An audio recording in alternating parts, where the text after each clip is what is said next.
আমায় কি করতে হবে?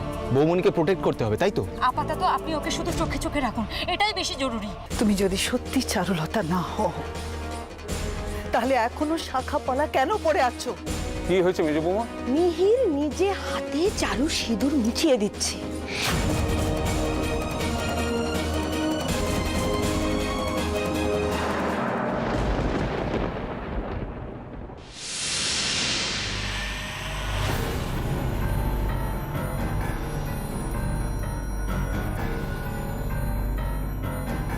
দুধ জল সব আজ আলাদা হয়ে গেছে। আমার সাথে উপর চালাকি। ও ভুলে গেছিল আমার নাম অভিরূপ মুখার্জি। মা দেখো দেখো, তোমার বুদ্ধিতে কাজ হয়েছে। ওই ওই আমাদের বৌমনি।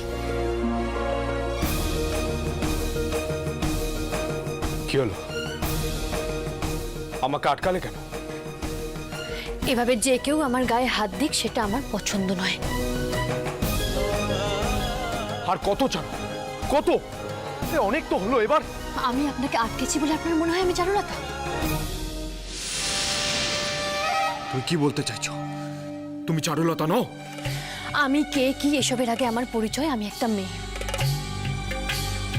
আর মিস্টার মিহির মুখার্জি, আমার একটা ন্যূনতম আত্মসম্মান বোধ আছে। সেটা ভেবে আপনার আমার দিকে হাতটা বাড়ানো উচিত ছিল। এখনো নাটক চালিয়ে যাচ্ছে। একটু অন্যভাবে খেলিয়ে তুলতে হবে। চারু, চারু, চারু, এসব কি কি হচ্ছে এগুলো? আমি শুধু আপনাকে বলছি না, আপনার বাড়ির সবাইকে বলছি। এই তো কিছুক্ষণ আগেই আপনারা বলছিলেন যে আমার সত্যিটা আপনাদের জানা নেই। জানা যখন নেই তখন কি করে আপনি এসব করতে পারেন? কোন অধিকারে? আর আপনি?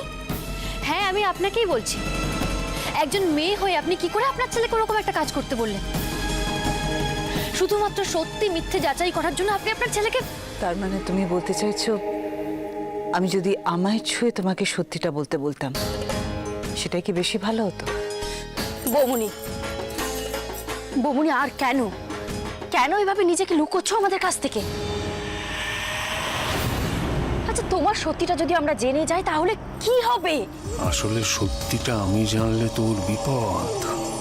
চারু, চারু, তোমার চেহারা বলে দিচ্ছে যে তুমিই আমাদের চারু। তাহলে তাহলে কেন আমরা তোমার মুখের কথা বিশ্বাস করব বলো তো? আর আমরা আগে থেকেই জানতাম বৌমনি, তুমি আমাদের বৌমনি। ভুল জানতেন আপনারা সবাই। আর একটা ভুলের উপর নির্ভর করে কি করে আপনারা... দাও দাও, এত উত্তেজিত হচ্ছ কেন? মাথা গরম না করে ওদের মনের অবস্থাটা বোঝার চেষ্টা করো। এতগুলো মানুষের বিশ্বাস হচ্ছে যে তুমি আমাদের চারুলতা, আর তুমি সেটা অস্বীকার করে যাচ্ছ। তাহলে কি মিথ্যেটাকে স্বীকার করে নেব? বিশ্বাস করুন, এই পরিচয়টা আমি আর বয়ে বেড়াতে পারছি না। দম বন্ধ হয়ে আসছে আমার। আচ্ছা, তোমার কষ্টটা কি এতগুলো মানুষের কষ্টের থেকেও বেশি? সবার কথা ভেবেই না হয় মেনে নাও। শুধু হ্যাঁ আমার চারুলতা এটুকু বললেই তো মিটে যায়। একবার আপনি যা চান তাই তো করেছি, এরপর আপনার বাড়ির সবাই যা চায় আমাকে তাই করতে হবে, তাই তো?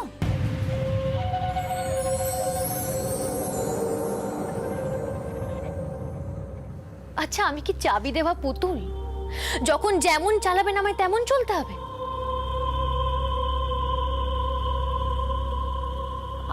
আমার কি নিজের মন বলে কিছু নেই? আপনারা সবাই আমার পরিচয় জানতে চান, তাই তো? আমরা আসল সত্যিটা জানতে চাই। হ্যাঁ, সত্যিটাই বলবো। শুনুন তবে সত্যিটা। আমি অতি সাধারণ একটা মেয়ে। আমার বাবা নেই, আমার আত্মীয় বন্ধু কেউ নেই,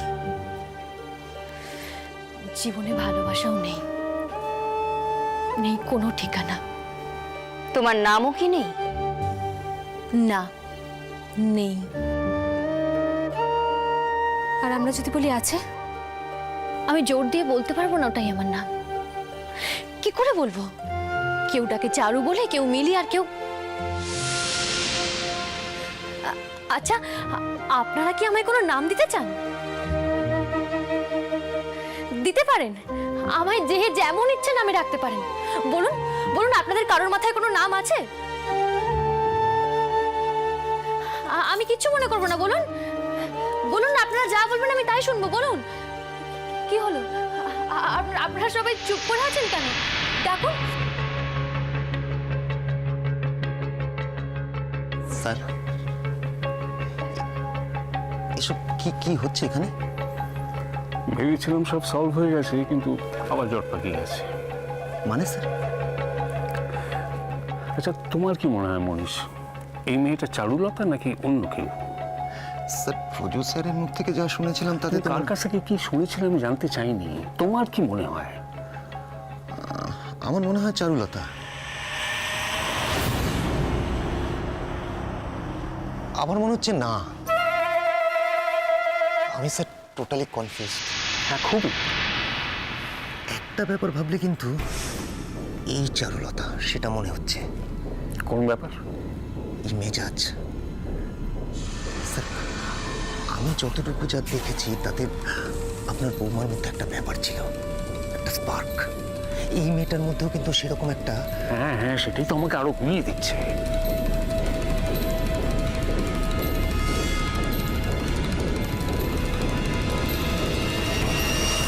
কি হলো, আপনারা সবাই চুপ করে আছেন কেন? বলুন বলুন না, কোন নামটা পছন্দ বলুন। আচ্ছা, আমি বলবো। লক্ষ্মী, সরস্বতী, মাধবী, চাপা, যে যা ইচ্ছে নামে আমায় রাখতে পারেন। হ্যাঁ, বলুন বলুন না, বলুন না। চুপ করে আছেন কেন? কি হলো, বলুন না। যে যা ইচ্ছে নামে আমায় ডাকতে পারো, শুধু একটাই অনুরোধ, অসম্মান আমি সহ্য করব না। তা সে মন্ত্রী অভিরূপ মুখার্জি বা তার ছেলে মিহির মুখার্জির আদেশও যদি হয়, তাহলেও না। তুমি এতটা উত্তেজিত হচ্ছ কেন আমি বুঝতে পারছি না। মানে, আর তোমার কি করে মনে হলো যে আমরা এখানে এতগুলো মেয়ে থাকতে তোমাকে অসম্মানিত হতে দিতাম? আর মিহিরও তোমায় অসম্মানজনক কিছু করেনি। মিহির যা করেছে তার দায় আমার। আমি ওকে বলেছি বলে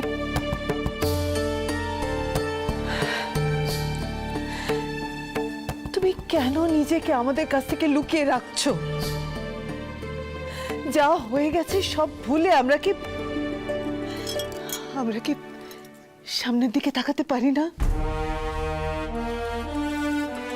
তুমি যতই চেষ্টা করো নিজেকে অন্য কেউ প্রমাণ করার, আমরা সবাই জানি তুমি কে। আমি কিন্তু পরিষ্কার করে বলেছি আমি ওনাকে কেন আটকেছি। আর তুমি যেটা বলনি সেটাও আমরা বুঝতে পেরে গেছি। সেটা আপনাদের ভুল। জীবনটা অনেক বেশি দেখেছি চারু, ভুল হওয়ার চান্সটা কম। চারু, তুমি যে কথাগুলো বলছো না, সেই কথাগুলো বলার ক্ষমতা সবার খুব একটা থাকে না। আমি আমার জীবনে দুটো মানুষকে দেখেছি। এক, চারুলতাকে। যে বাড়িতে আমরা থাকি সে বাড়িতে অন্যায়ের বিরুদ্ধে আমরা একটা টু শব্দ করতে পারিনি, আর সেই বাড়িতে চারুলতা আমাদের প্রত্যেকের হয়ে প্রতিবাদ করেছে। আর দুই, তোমার বোনকে, তোমার না থাকাটা যাকে তোমার মতো করে তৈরি করে দিয়েছে। কিন্তু দুর্গা তোমার থেকে মানসিকভাবে অনেক বেশি শক্ত। কোনো কিছুর চাপেও কখনো নিজের জায়গা থেকে সরে আসে, কোনো কিছুকে তোয়াক্কাই করে না সে। দিদিভাই, জেঠুমনি আছে ওখানে, তোরা প্লিজ একটু বুঝে কথা বল। এখানে কি ঘটছে সেটা আমাদের বোঝার বাইরে চারু। এখানে একটা জটিল খেলা চলছে, কিন্তু আমরা তোমাকে এইটুকু বলতে পারি যে তুমি কিছুতেই আমাদের বিশ্বাস থেকে আমাদেরকে টলাতে পারবে না। আপনাদের বিশ্বাস আর বোঝার দায়টা প্লিজ আপনারা আমার উপর চাপিয়ে দিন। দাঁড়াও, এত কথা বলার কোনো প্রয়োজন হতো না যদি তুমি সত্যিটা স্বীকার করতে। প্রচুর কথার মারপ্যাচ হয়েছে, কোনটা সত্যি কোনটা মিথ্যে সেটা জানার জন্য অনেক চেষ্টা করা হয়েছে, কিন্তু তাতে না খুব কষ্ট হচ্ছে। প্লিজ প্লিজ আর না, তুমি একবার বলো, একবার নিজের মুখে বলো যে তুমি তুমি আমার চাও। আমি বললেই আমি চারু হয়ে যাব?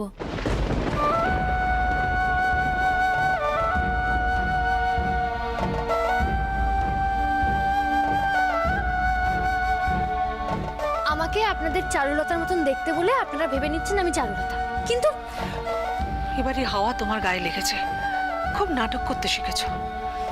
মানছি পরিস্থিতি মানুষকে নাটক করতে শেখায়, কিন্তু চারু তোমার এই অভিনয়তে আমাদের খুব কষ্ট হচ্ছে। তুমি তখন থেকে এতগুলো মানুষকে সমানে ভুল প্রমাণ করার চেষ্টা করে যাচ্ছ। আমার না কথা বলাটাই ভুল হয়েছে। আমার উচিত ছিল ধৈর্য ধরা, যা হচ্ছে সেটা হতে দেওয়া। তার মানে তুমি বলতে চাইছো তোমার কাছে এই শাখা পলা সিঁদুর এসবের কোনো মূল্য নেই? আমি মানুষটারই কোনো মূল্য নেই তো আমার শাখা পলা সিঁদুর। আর এই যে ইনি একজন, ইনি তো আমাকে পুতুল ভেবে নিয়েছেন। ভেবে নিয়েছেন আমাকে যখন যেমন নাচাবেন আমি ঠিক তেমনই নাচবো। আর আপনারা আপনাদের সেই ভালোবাসার মানুষটাকে আমি ভাবছেন যে কিনা হারিয়ে গেছে। শোনো না, আমরা ধরে নিচ্ছি তুমি অন্য কেউ। হ্যাঁ, তুমি আমাদের চারু নও, কিন্তু পারো না আমাদের ভালোবাসার মানুষটা হয়ে আমাদের কাছে থাকতে? রক্ত দিতে বলছেন? আপনাদের ছেলে বউয়ের শোকে কেঁদে কেটে একসা হচ্ছে আর আমাকে তাকে ভোলাতে হবে, তাই তো? আমি পারবো না। এতদিন এই চারু চারু ব্যাপারটা আমি এনজয় করছিলাম, বাট এখন দেখছি যে না না, এই চারু হয়ে সংসার চলে আমার পক্ষে সম্ভব নয়, কিছুতেই সম্ভব নয়। চারু, দাদা আছে বলে এইভাবে কথা বলছো? আমি তোমার সমস্যাটা বুঝতে পারছি। তুমি না হয় আমাকে আলাদা করে পরে সবকিছু খুলে বলো। ও স্যারজি, এ তো আবার ফিস ফিস করে আমাকে কি সব বলছে। আমার কিন্তু আবার চাপ হয়ে যাচ্ছে বলে দিচ্ছি। তোমার খুব চাপ হচ্ছে তাই না? তোমার চাপ কমিয়ে দিচ্ছি। এতক্ষণ অনেক বড় বড় কথা বলেছো, কিন্তু এখন আমি তোমার সাথে সেটাই করব যেটা মা বলেছে। না, আমরা তো তোমার কেউ নই, তাহলে আমার নামে সিঁদুর তোমার মাথায় রাখারও কোনো প্রয়োজন নেই। হ্যাঁ, ছাড়ুন আমায়, ছাড়ুন। আমি আপনাকে বলেছি না আমার গায়ে হাত দেবেন না। ও মাজি, বারণ করুন না আপনার ছেলেকে। আরে ছাড়ুন না। অনেকক্ষণ ধরে অনেক কথা বলে যাচ্ছি, অনেক হয়েছে। হ্যাঁ, এবার কিন্তু আর ভালো লাগছে না। এতক্ষণ ধরে আমি এতগুলো ডায়লগ দিয়ে গেলাম, অন্য কোথাও হলে না এতক্ষণে পয়সা পড়ে যেত, তাই না স্যারজি? আর আপনারাও পারেন বাবা, কখন থেকে সেই শাখা সিঁদুর নিয়ে পড়ে আছেন। আচ্ছা, আপনাদের কি আর কোনো কাজ নেই? কি ব্যাপার বলো তো শিপ্রা? দাদা তো এতক্ষণ চুপ করে থাকার মানুষ নয়, সব দেখছি, অথচ কেমনটা রহস্য তৈরি হচ্ছে। হ্যাঁ, হয় বর্দা পুরো ব্যাপারটাকে এনজয় করছে, আর না হয় বর্দারও আমাদের মতোই অবস্থা। আজীব আছেন আপনারা। হঠাৎ করে মনে হলো সিঁদুর মুছে দিলেই সাজ সামনে চলে আসবে। মিহির बाबू, एक चुटकी सिंदूर की कीमत तुम क्या जानो। ईश्वर का आशीर्वाद होता है एक चुटकी सिंदूर।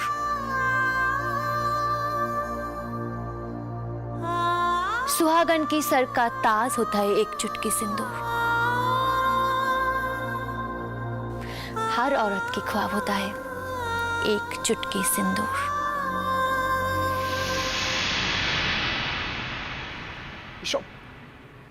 এসব করে তুমি কি?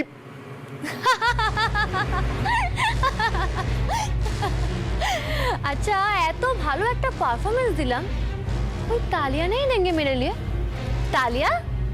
अरे तालियां हो जाए, अरे दीजिए ना तालियां, तालियां हो जाए।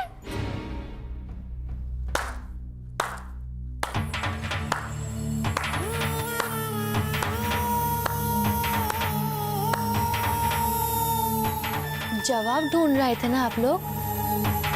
हाँ, मिल गया ना जवाब? मिल गया ना?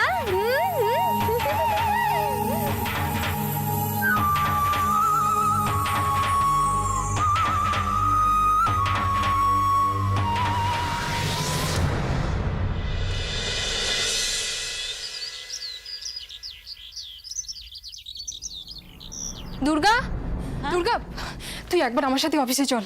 কেন রে ম্যাম ডাকছেন? ভবানী বাবু এসেছেন। ভবানী বাবু? দিদি ওনার সাথে কথা বলছেন, আর আমার মনে হয় তোর আমার সাথে ওখানে যাওয়া উচিত। দাঁড়া দাঁড়া, এই ভবানী বাবু কে? এই নারী নিকেতনের জায়গাটা আসলে যার। ওয়েল, দেখুন, একটা কথা আপনাকে বলে রাখছি যে এখানে আসার আমার খুব একটা ইচ্ছে ছিল না, নিতান্ত বাধ্য হয়ে আমাকে এখানে আসতে হয়েছে। না না, এরম ভাবে বলছেন কেন আপনি ভবানীবাবু? আপনি ব্যস্ত মানুষ, সব সময় আসতে পারেন না, কিন্তু আপনি মাঝে মধ্যে এলে আমাদের ভালোই লাগে। কিন্তু এই এনজিও সম্পর্কে যে সমস্ত কথা আমার কানে আসছে, সেগুলো যে আমার একদম ভালো লাগছে না সাথী দেবী।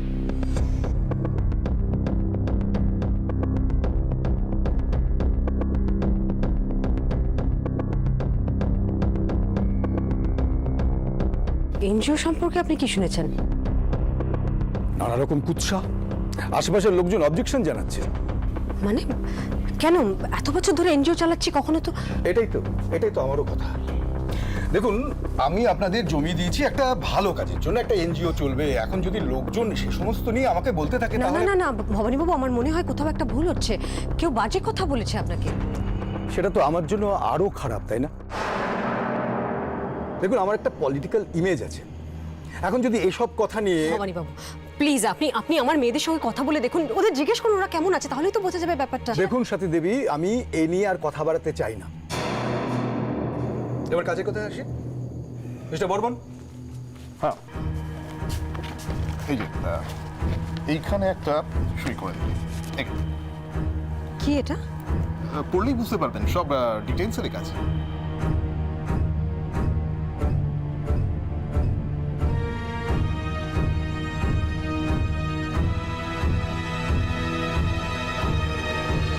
কি? উনি নিজে কখনো এখানে আসেন না, কিন্তু আজকে লোকজন আর উকিলকে নিয়ে এসেছেন। আমার মনে হচ্ছে কিছু একটা সমস্যা হতে পারে। কিন্তু মঞ্জুরি, ওনাদের কথার মাঝখানে কি আমার যাওয়াটা উচিত বল? আমাদের সবাই ওখানে আছে, তুই চল। ও হ্যাঁ, তুই কিন্তু ভবানী বাবুকে আগেও দেখেছিস। আমি কোথায়? এই নারী নিকেতনে অভিরূপ মুখার্জির সাথে। উনি কিন্তু সম্পর্কে অভিরূপ মুখার্জির মেয়ে শ্বশুর হন।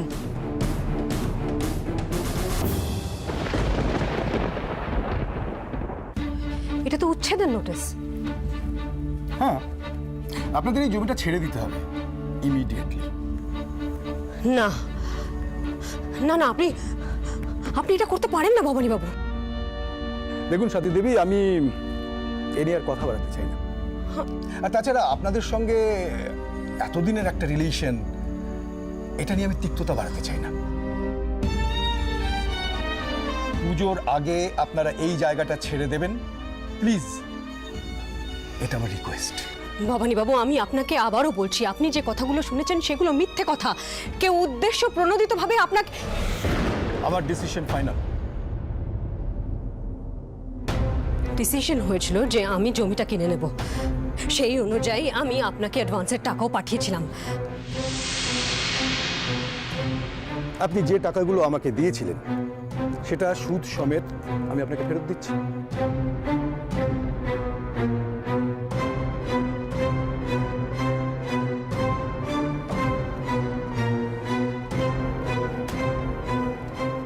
এখন পুরনো কথাগুলো সব ভুলে যান।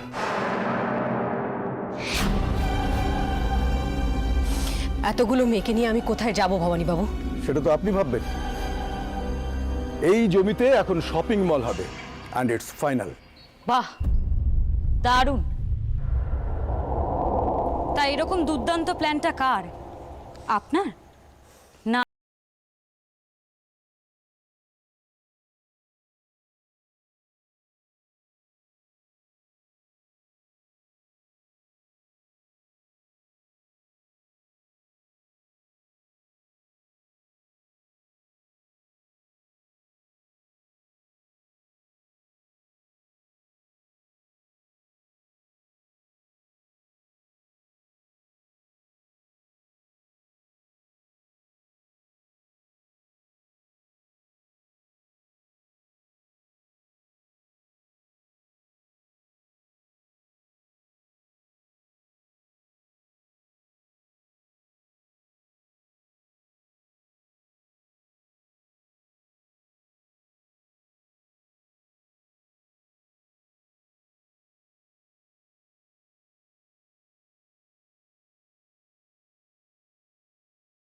কতজন মেয়ে আছে, প্রত্যেকে যদি আপনার গালে দুটো করে চাটা মারে, তাহলে আপনার অবস্থাটা কি হতে পারে আপনার কোনো ধারণা আছে?